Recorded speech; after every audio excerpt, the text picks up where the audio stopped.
165 ദിവസമാണ് കാലാവധി ലോണിന്. ഇൻട്രസ്റ്റ് ഇല്ല, ട്രസ്റ്റിലേക്ക് തിരിച്ചടയ്ക്കണം. പക്ഷേ നിങ്ങളത് തിരിച്ചടയ്ക്കുന്നതാണ് നിങ്ങളുടെ ടാർഗറ്റ് എന്ന് നിശ്ചയിക്കരുത്.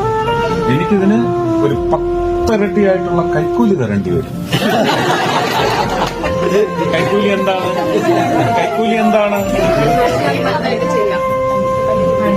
ഇത് കേരളത്തിലെ ഏറ്റവും അഭിമാനമാർന്ന ഒരു സ്ഥാപനമായിട്ട് അടുത്ത തലമുറയ്ക്ക് നിങ്ങൾ കൈമാറണം.